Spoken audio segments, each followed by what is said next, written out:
मेरा नाम नेहा है।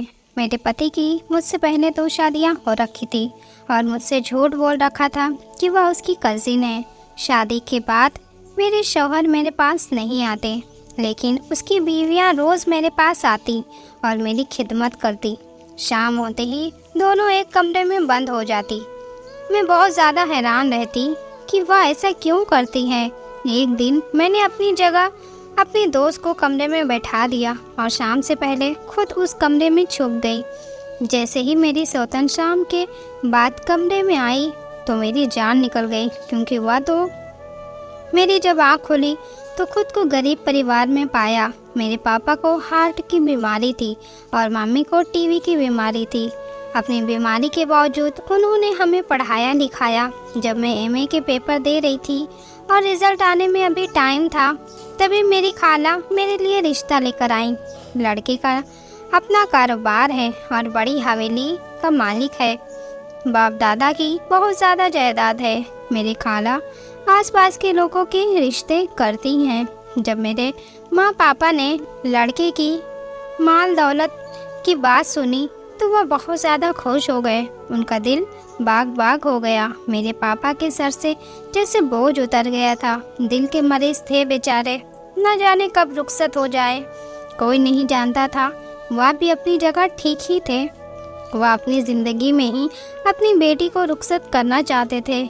इतना अच्छा रिश्ता देखकर उन्होंने लड़के की छानबीन करने की भी ज़रूरत नहीं समझी, क्योंकि लड़का अमीर था। इससे पहले मेरी एक बहन की शादी हो चुकी थी, लेकिन गरीब होने की वजह से वह बेचारी अपने घर में खुश नहीं थी। हाँ, वह लड़का उसका खूब ख्याल रखता था, लेकिन सिर्फ प्यार से पेट नहीं भरता। इस हिसाब से सोहेल मेरे लिए खुदा की रहमत नाजिल हुआ था। रिश्ते के लिए हाँ कर दी गई और दोनों तरफ से शादी की तैयारियां ज़ोरों शोरों से चल रही थी। एक दिन मुझे और सोहेल को मिलवाया गया। सोहेल बहुत ही ज़्यादा अच्छा था। सोहेल ने उस दिन मुझे अपनी मोहब्बत का इजहार किया कि वह मुझसे बहुत मोहब्बत करता है और यह रिश्ता उसी ने भेजा है। सोहेल ने मुझे बताया कि जब मैं कॉलेज से वापस आती थी तो वह मुझे चुप चुप कर देखा करता था और मेरा पीछा करता था, और मेरे पीछा करते करते वह मेरे घर तक पहुंचा और फिर उन्होंने मेरे घर रिश्ता भेज दिया। तब मुझे सोहेल अच्छे लगने लगे थे और शायद मुझे भी उनसे मोहब्बत हो गई थी। सोहेल की अम्मी हर महीने हमारे घर पर आ जाया करती थी। ईद का नया जोड़ा मिलता मुझे। मेरे मम्मी पापा को क्या चाहिए था, बेटी का अच्छा फ्यूचर उसका स्वागत कर रहा था। कुछ महीने बाद जब सोहेल की मम्मी ने शादी की तारीख पूछी तो पापा ने इस महीने के कुछ दिन बाद की ही तारीख दे दी उन्हें। शादी के दिन करीब आ रहे थे और मेरे दिल में खुशियों की पतंगी भी उड़ रही थी। सिर्फ एक दिन बहुत उदासनाक हादसा हो गया। सोहेल मेरे घर आए और कहने लगे कि उनकी अम्मी का इंतकाल हो गया है। यह खबर हम सब पर कयामत की तरह टूट पड़ी थी। सोहेल का तो बहुत बुरा हाल था। रो रो कर वह पागल हो रहे थे, क्योंकि इस पूरी दुनिया में उनके पास उनकी माँ के सिवा कोई और नहीं था। सोहेल की माँ के इंतकाल के बाद सब कुछ बदल गया था। सोहेल बहुत खोया खोया सा रहता था। फिर वह दिन भी आ गया जिसका सबको इंतज़ार था। मेरी सोहेल से शादी हो गई। हर लड़की की तरह दुल्हन बनकर सोहेल के घर मैं आ गई। आज मेरी शादी की पहली रात थी और मैं सारी रात सोहेल का इंतज़ार करती रही, लेकिन वह नहीं आया। इतने भारी कपड़े पहने हुए मैं उसका इंतज़ार करती रही। दिल कर रहा था यह कपड़े उतार कर सो जाऊं, लेकिन दिल में ख्याल आता कि सोहेल आते ही होंगे। और फिर सोहेल के इंतज़ार में मुझे कब नींद आ गई मुझे पता ही नहीं चला। सुबह जब हुई तो सोहेल की आवाज़ से मेरी आँख खुली। वह बिस्तर के सामने खड़ा हुआ मुझ पर चिल्ला रहा था और मुझे नाश्ता मांग रहा था। मेरे दिमाग में लाखों सवाल थे कि आप रात भर कहाँ थे और क्यों नहीं आए, वगैरह वगैरह। लेकिन शौहर के डांट के आगे चुप होकर मैं किचन में चली गई। मैं फटाफट नाश्ता बनाया और सोहेल को लाकर दिया। नाश्ता करने के बाद भी सोहेल ने मुझे बहुत डांटा कि तुम्हें खाना बनाने की तमीज़ नहीं है। इतना सारा खाना पर इसमें कोई स्वाद नहीं है। मैं सोहेल से कुछ कहना चाहती थी, लेकिन सोहेल मेरी बात बिना सुने ही चले गए। मैं तो यह भी नहीं जानती थी कि वह कहाँ पर गए हैं। वह सारा दिन मैंने इतनी बड़ी हवेली में अकेले ही गुजारा था। शादी का पहला दिन और पहली रात लड़की के लिए बहुत ज़्यादा खुशकिस्मत होती है, लेकिन मेरे लिए शायद मेरी बदकिस्मती का आगाज़ था। सारा दिन मैंने सोहेल का इंतज़ार किया। मैं बार बार दरवाजे पर जाती कि कहीं सोहेल तो नहीं आ गए, लेकिन वहाँ पर चौकीदार के सिवा कोई और नहीं होता। मैं अपना छोटा सा मुँह लेकर वापस आ जाती। अगले दिन फिर सोहेल लौटे और नाश्ता करके फिर मुझे डांट कर चले गए। ऐसा 5 दिन तक चलता रहा। मैं बहुत हैरान होती कि सोहेल कहाँ जाते हैं, किसके पास जाते हैं, कहीं उन्होंने दूसरी शादी तो नहीं कर रखी है। 5वें दिन सुबह को सोहेल वापस आए तो उनके साथ 2 औरतें थीं। उन औरतों को देखकर मेरे पैरों तले से ज़मीन निकल गई, क्योंकि मुझे ऐसा लगा कि मेरा शक यकीन में बदल न गया हो। लेकिन एक औरत होती तो मैं मान भी लेती, लेकिन वहाँ तो 2 औरत थी। मैं बहुत ज़्यादा हैरान थी। मेरे शौहर मेरे पास आकर मुझसे बहुत प्यार से बात की। मुझसे कहा कि जाने मन, यह मेरी ताई की बेटियां हैं और कल सुबह मेरी ताई का इंतकाल हो गया है। अब इनके पास मेरे सिवा कोई और नहीं है। इनके पास मेरे घर के सिवा अब कोई ठिकाना नहीं है। आज से यह हमारे साथ यहीं पर रहेंगी। मैं कुछ कहना चाहती थी, लेकिन मेरे शौहर मेरी बात सुने बिना ही वहाँ से चले गए। वह आज भी चले गए। आज तो उन्होंने मुझसे प्यार से बात की थी, लेकिन वह आज भी चले गए थे। मेरे दिमाग में शक के सवाल बढ़ते ही जा रहे थे और मेरे शौहर की ताई की बेटियां पूरे दिन मेरे साथ रहती। उन्होंने मुझे घर का कोई काम करने नहीं दिया। घर की सफाई की, बर्तन धोए, खाना बनाया, यहाँ तक कि मुझे सजाया भी, नए कपड़े पहनाए और फिर कहने लगी कि आपकी टांगे दबा देते हैं। मैंने काफ़ी मना किया, लेकिन उन्होंने मेरी एक नहीं मानी और ज़बरदस्ती मेरा पैर दबाने लगी। जब वह मेरी खिदमत कर रही थी तो मुझे बहुत सुकून मिल रहा था और मुझे कब नींद आ गई पता ही नहीं चला। जब आँख खुली तो रात का 3रा पहर चल रहा था। मैं जल्दी से उठी और इधर उधर देखने लगी कि मेरे शौहर आए तो नहीं, लेकिन वहाँ पर कोई भी नहीं था। मैं अपने कमरे में बिल्कुल अकेली थी। मेरे शौहर की कज़िन भी नहीं थी। मैं उन्हें आवाज़ देते हुए कमरे से बाहर आ गई। बाहर हवेली का आंगन साए साए कर रहा था। यहाँ हवेली बहुत ज़्यादा बड़ी थी। मुझे यहाँ आए हुए काफ़ी दिन हो गए थे, लेकिन मैंने कभी भी इस हवेली को देखना गवारा नहीं किया था, और करती भी कैसे। आते ही मुझे इतने रूप जो दिख गए थे। मुझे हवेली के रास्तों के बारे में भी नहीं पता था, लेकिन फिर भी मैं तलाश करती रही। जितना मुझे चिल्लाना था मैं चिल्लाई, जितना मैं ढूंढ सकती थी मैंने उन सबको ढूंढा और फिर थक कर अपने कमरे में चली गई। मैं बहुत परेशान थी कि पहले मेरे शौहर पता नहीं कहाँ चले जाते और अब उनकी कज़िन जो पता नहीं कहाँ चली गई। मेरे दिमाग में तरह तरह के सवाल आ रहे थे। सुबह जब मेरी आँख खुली तो मैं एक अजब नज़ारा देखा। मेरे शौहर की कज़िन मेरे पैर दबा रही थी। मैं उठी और मैं उनसे पूछा कि तुम रात को कहाँ थी? तो उन्होंने मेरी बात को नज़रअंदाज कर दिया और नाश्ते के बारे में पूछने लगी। मैंने बहुत ज़ोर से चिल्लाई और फ़ौरन ही दोनों ने कहा कि हम तो सारी रात यहीं थे, यहीं कमरे में। फिर उन्होंने मुझे नाश्ता करवाया। आज तो मेरे शौहर भी नहीं आए थे। मेरे दिमाग में रात का ही मंजर चल रहा था। आज फिर इन दोनों ने सारे काम किया और फिर मेरी खिदमत की और मेरी आँख लग गई। और फिर जब मेरी आँख खुली तो रात का 3रा पहर था और मेरे शौहर की कज़न वहाँ पर नहीं थी। मैं फिर उठकर अपने कमरे में आ गई और फिर सुबह वही आँख खुली तो मैंने देखा कि वह मेरा पैर दबा रही हैं। ऐसा कई दिनों तक चलता रहा। सोहेल भी अब नहीं आते थे। मैं बहुत परेशान थी कि वह कहाँ पर है। मैं अपने शौहर की कज़न से इस बारे में पूछती तो उनका भी यही कहना था कि हमें भी इस बारे में कुछ नहीं पता है। मैं बहुत ज़्यादा परेशान थी। फिर एक रात मैंने एक तरकीब सोची। मैंने तेज़ पत्ते की चाय बनाई और पी ली। सुना था चाय से नींद नहीं आती। आज भी मेरे शौहर की कज़िन काम से फ्री होकर मेरे पास आई और मेरे पैर दबाने लगी। मुझे फिर से नींद का एहसास हो रहा था, लेकिन मुझे आज सोना नहीं था। चाय का असर था या फिर मेरी खुशकिस्मती थी। मैं नींद का बहाना करने में कामयाब हो गई। वह मुझे दबाती रही यहाँ तक कि रात हो गई।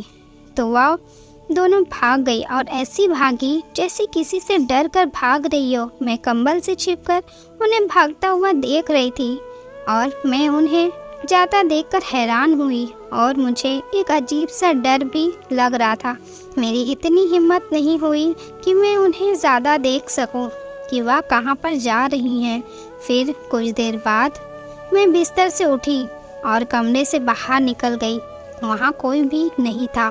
खाली हवेली डरावनी लग रही थी। मैं बहुत ज़्यादा टेंशन में थी कि यह सब क्या हो रहा है। और फिर इस परेशानी में मैं शीशे के सामने आकर खड़ी हो गई।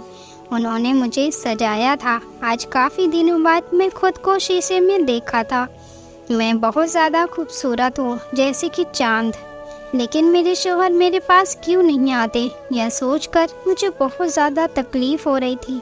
आंखों से आंसू निकल रहे थे। यह सोचकर मैं अपने गहने उतारे और दराज में रख दिए। जैसे ही मैंने गहने रखकर दरवाज़ा बंद करने गई तो मेरी नज़र कुछ पेपर्स पर पड़ी। तो देखा कि वह तो निकाह के पेपर थे और यह देखकर मेरे पैरों तले से ज़मीन निकल गई। 2 निकाह के पेपर्स, मतलब कि मेरे शौहर ने 2 शादियां और कर रखी है। जब मैं उन पेपर्स को पूरे तरीके से पढ़ा तब मुझे एहसास हुआ कि मेरे शौहर जिन औरतों को अपनी बहनें कहते हैं वह उनकी बहनें नहीं बल्कि उनकी बीवियां हैं और उनसे मेरे शौहर ने मुझसे पहले ही शादी कर रखी है। यह सब जानने के बाद मेरे पैरों तले से ज़मीन निकल गई थी। मैंने आज तक अपने घर वालों को अपने हालात के बारे में कुछ भी नहीं बताया था। जब भी अपनी अम्मी अब्बू या बहनों से मिलती तो उन्हें यही बताती कि मेरा बहुत ख्याल रखते हैं सोहेल, मुझे बहुत खुश रखते हैं, मेरी हर बात मानते हैं। लेकिन सब कुछ इससे उल्टा था। मेरे सोहेल तो हमारी शादी के बाद मुझसे मिलने भी नहीं आए थे और अपनी 2 बीवियां भी मेरे पास छोड़कर चले गए, जिनसे उनकी शादियां मुझसे पहले हो रखी थी। उसे रात में बहुत रोई, बहुत ज़्यादा रोई और पूरी रात सोचती रही कि कल मैं किसी न किसी नतीजे पर ज़रूर पहुंचूंगी। कल रात मैं किसी न किसी तरह ज़रूर सुहेल की बीवियों का पीछा करूंगी और देखूंगी कि वह कहाँ पर जाती हैं। कहीं ऐसा तो नहीं वह सब रात को सुहेल से मिलने जाती हैं। इस बहाने मैं भी अपने सुहेल से मिलूंगी और पूछूंगी कि उन्होंने मेरे साथ ऐसा क्यों किया। सारी रात रोने के बाद मैं बिस्तर पर आकर लेट गई। मैं सोई नहीं थी। सुबह होने के बाद मेरी सौतन ने मेरे बिस्तर पर आई और मेरे पैर दबाने लगी। मैंने जागने का बहाना किया और फिर उन्होंने मुझे नाश्ता करवाया। आज मैंने उनसे रात के बारे में कुछ भी नहीं पूछा था। उन्होंने घर के सारे काम किया, फिर हमेशा की तरह मेरे पैर दबाने लगी। मैंने फिर नींद का बहाना किया, लेकिन मैं सोई नहीं थी क्योंकि मैं आज भी चाय पी रखी थी और मेरे पैर दबाती रही। और जैसे ही रात हुई वह कल की तरह भाग गई। मैं पहले से ही चौकन्ना थी। तभी मैं भी बाहर गई और धीरे धीरे उनका पीछा करने लगी। वह दोनों कमरे से निकली और भागते हुए आंगन की तरफ चली गई और हवेली की दूसरी तरफ वाले हिस्से में चली गई। मैं लगातार उनके पीछे थी, लेकिन जैसे ही मैं आंगन में पहुंची मेरा पैर किसी चीज़ से टकराया और मैं गिर गई। मैं खुद को फिर से संभाला और फिर उनके पीछे चली गई, लेकिन मेरे जाने से पहले ही वह पता नहीं कहाँ चली गई। मैं इधर उधर देखती रही। मैं एक बार फिर नाकाम हो गई और अपने कमरे में वापस आ गई और अपनी किस्मत को फिर एक बार नाकामी का सामना किया। एक बार फिर मैं नाकाम हो गई थी और फिर मैं सो गई। सुबह जब मेरी आँख खुली तो मैंने ऊपर वाले से दुआ मांगी कि वह यह मुश्किल आसान कर दे और इन सब उलझन को समझने में मेरी मदद करे। आज का सारा दिन भी कल की तरह गुजरा और शाम हो गई। आज भी मैं उनका पीछा कर रही थी। आंगन में जाने के बाद वह हवेली के दूसरे वाले हिस्से में चली गई थी। हवेली के दूसरे हिस्से में मैं पहली बार आई थी। मैं अलमारी के पीछे छुपी हुई सब कुछ देख रही थी। वह दोनों एक कमरे में चली गईं और अंदर से कमरे का दरवाज़ा बंद कर दिया। आज पहली बार पता चला था कि वह दोनों कहाँ जाती हैं। एक नई उलझन पैदा हो गई कि आखिर वह इस कमरे में क्यों आ जाती हैं। इन सब उलझन से मेरा दिमाग फटने लगा था। अगर मैं किसी को अपना मसला नहीं बताती तो शायद मेरे दिमाग की नस फट जाती। फिर मैं अपनी एक सहेली को यह सब बताने का फैसला कर लिया, क्योंकि मैं अपने माँ बाप को तो यह सब कुछ नहीं बता सकती थी। अपनी वजह से मैं उनको इस दुनिया से बेचना नहीं चाहती थी। अभी शाम ही हुई थी कि मैं अपनी दोस्त के घर जाने का फैसला किया। उसका घर मेरे घर से 1 घंटे की दूरी पर था। अपनी सहेली के दरवाजे पर दस्तक दी तो उसकी बड़ी बेटी ने दरवाज़ा खोला। ज़ोर से बोली, मम्मी, खाला नेहा आई है। मेरा नाम सुनकर मेरी दोस्त भागती हुई आई और मेरे गले लग गई। अपनी बहन जैसी सहेली से गले लगकर मेरे आंसू की दरिया निकलने लगी। और फिर मैंने सब कुछ नीता को बता दिया। नीता मेरा चेहरा देख रही थी और कह रही थी कि तूने इतना कुछ बर्दाश्त किया और किसी को बताया भी नहीं। तो मैंने कहा कि मैं किसी को परेशान नहीं करना चाहती थी। नीता ने मेरी बात सुनी और मुझसे कहा कि हमें इस कमरे में जाकर पता करना पड़ेगा कि वह हर रात उस कमरे में क्या करने जाती हैं। नीता से पूछा, लेकिन हम उस कमरे में कैसे जा सकते हैं? तो नीता ने मुझे एक तरकीब बताई जिस पर हमें कल ही काम करना था। नीता की बेटी को उसके पापा के पास छोड़कर मैंने नीता को अपने घर ले गई। इस हवेली में काफ़ी कमरे थे, इसलिए मैंने अपनी सहेली को एक कमरे में छुपा दिया और फिर कमरे में आकर सुबह होने का इंतज़ार करने लगी। सुबह हुई तो मैं रोज़ के मुताबिक अपनी सौतनों के साथ नाश्ता किया और फिर वह दोनों घर के कामों में व्यस्त हो गई। और फिर मैं और नीता ने अपने प्लान पर वर्क करना शुरू किया। मेरी सहेली ने बिल्कुल मेरे जैसे ही कपड़े पहने और ऐसे ही तैयार हुई जैसी मेरी सौतनों ने मुझे तैयार किया था। और फिर मैंने उसे अपने बिस्तर पर छुपा दिया और फिर मैं अपनी सौतन से कहा कि मैं सो रही हूँ क्योंकि मेरी तबीयत थोड़ी ख़राब है। यह कहकर मैं नीता को अपने कंबल में सुला दिया और खुद हवेली के दूसरे हिस्से में चली गई। मेरी सौतन ने कमरे में आई और नीता की खिदमत करने लगी। वो मेरी सहेली को दबाती रही क्योंकि मैं अपनी जगह अपनी सहेली को छोड़कर आई थी, लेकिन उन्हें क्या पता था कि कंबल के नीचे नेहा नहीं नीता है। मैं उस कमरे तक पहुंची तो उस कमरे का दरवाज़ा बंद था और ताला लगा हुआ था। मुझे बहुत ज़्यादा गुस्सा आ रहा था, लेकिन मुझे बालों की पिन से ताला खोलना आता था। मैंने ताला खोला, कमरे में आ गई।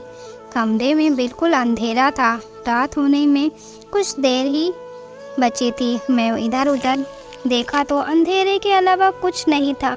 मुझे अलमारी दिखाई दी, तभी मैं अलमारी के पीछे छुप गई क्योंकि रात हो गई थी। मेरी सौतन ने नीता को दबाना बंद किया और वहाँ से भाग गई। भागते हुए वह हवेली के दूसरे हिस्से में आ गई। मैंने दरवाजे के बाहर उनके कदमों की आहट सुनी।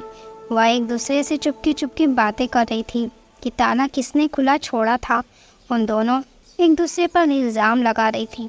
शायद उन्हें इस बात का यकीन हो गया था कि उनमें से किसी से ताला खुला रह गया होगा। वह दोनों अंदर आ गई और दरवाज़ा उन्होंने अंदर से बंद कर लिया और उन्होंने मोमबत्तियाँ जलाई तो कमरे में रोशनी हो गई। मैं अलमारी के पर्दे के पीछे से छुपकर यह सब कुछ देख रही थी। कमरे में रोशनी हुई तो मैं कमरे का असली रूप देखा। कमरे में जगह जगह इंसानी और जानवरों की हड्डियाँ और खून पड़ा था। कमरे में मकड़ियों का बसेरा था, जानवरों के सर पड़े हुए थे। और फिर उन दोनों ने जो हरकतें करना शुरू की तो यह देखकर तो मेरे पैरों तले से ज़मीन निकल गई, क्योंकि वह दोनों काला जादू कर रही थी। किसी और पर नहीं बल्कि मेरे शौहर सोहेल पर मेरी आंखें खुली की खुली रह गई। यह देखकर कि मेरे शौहर उनके बीच में खड़े हैं और वह दोनों कोई मंत्र पढ़ रही थी और उसके ऊपर फूंक रही थी। उनके मंत्र कहते ही वह किसी रोबोट की तरह खड़े हो गए और वह उनके कहने के मुताबिक चलने लगे। वह हाथ हिलाने को कहती तो सोहेल हाथ हिलाते थे। वह जुबान बाहर निकालने को कहती तो सोहेल जुबान निकालते। फिर शौतन मेरे शौहर को पूरी तरह से अपने वश में कर लिया। मेरे दिल में आग की लपटें उठ रही थी, लेकिन मैं पता नहीं क्यों बर्दाश्त किए बैठी थी। वह सारी रात उन्होंने मेरे शौहर के साथ गुजारी और सुबह होते ही उन्होंने मेरे शौहर को पीछे वाली अलमारी में बंद कर दिया और कमरे से बाहर निकल गई।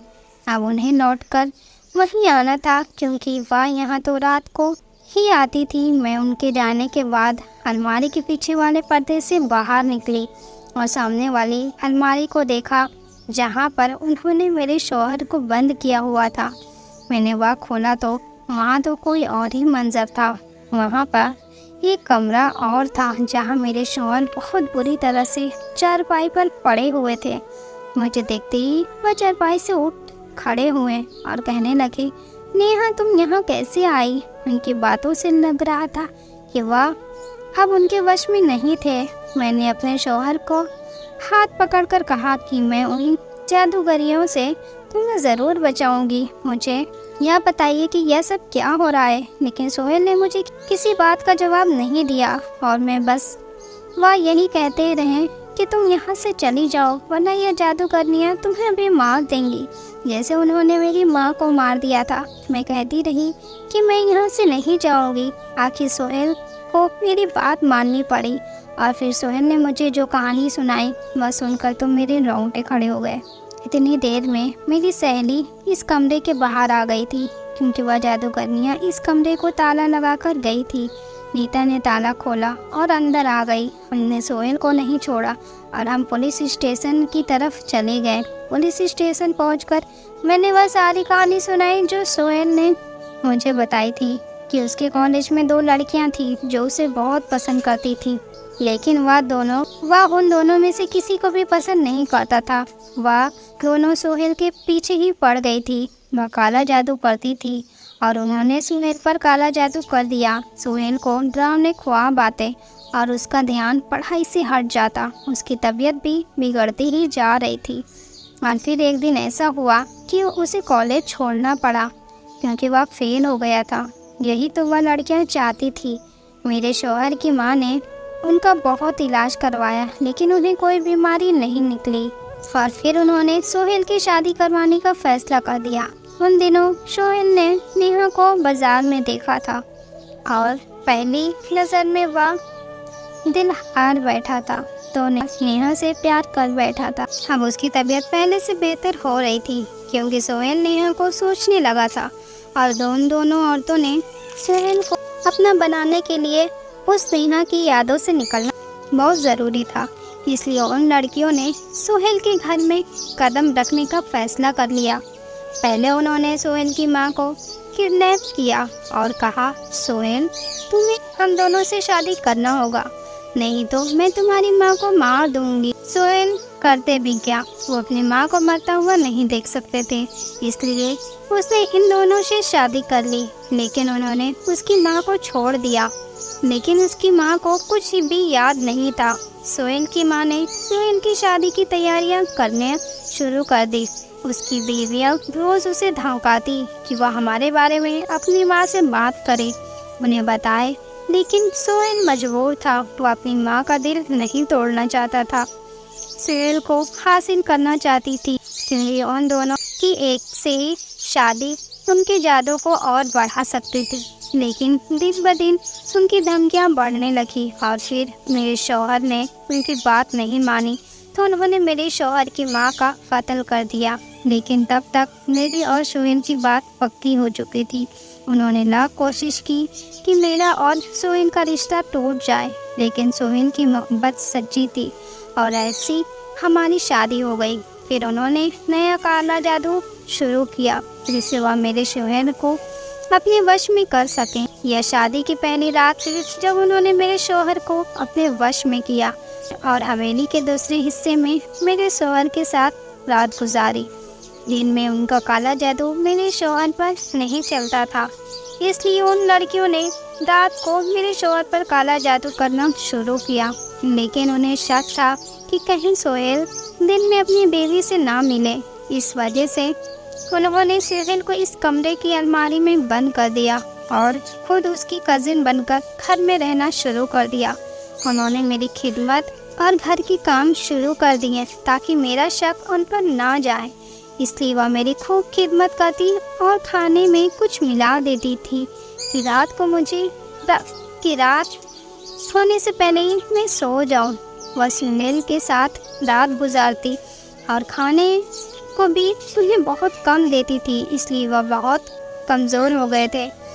पुलिस ने हमारी बात पर यकीन नहीं किया तो मैं और नीता ने एक और प्लान बनाया। हमने इस काले जादू से लड़ने का फैसला किया। हमने ऊपर वाले से मदद मांगी और घर आ गए और हमने मिट्टी का तेल और माचिस का इंतज़ाम किया और उस रात उनके आने से पहले ही सोहेल को अलमारी से निकाल कर बाहर ले आए और फिर कमरे में हर तरफ मिट्टी का तेल फैला दिया। हमने इतना मिट्टी का तेल फैला दिया था कि चिंगारी से पूरा कमरा जल जाए। उनके आने से पहले ही हमने कमरे को ताला लगाया और छिप कर खड़ी हो गए। मेरी सौतन कमरे में गई और अंदर से बंद कर दिया। हमने बाहर से ताला लगा दिया और फिर सुराख से माचिस की तीली जलाकर अंदर फेंक दी। आग पूरे कमरे में फैलने लगी और देखते ही देखते पूरा कमरा जल गया। उनकी चीखों की आवाज़ें आ रही थी और फिर इसी रात उन जादूगरनियों के साथ उनकी कहानी भी जल गई और फिर मेरी और सोहेल की सही ज़िंदगी का आगाज़ हुआ। अब सोहेल उनके वश से पूरी तरह आज़ाद हो चुके थे और मुझे बहुत मोहब्बत करते थे, मेरा बहुत ख्याल रखते थे।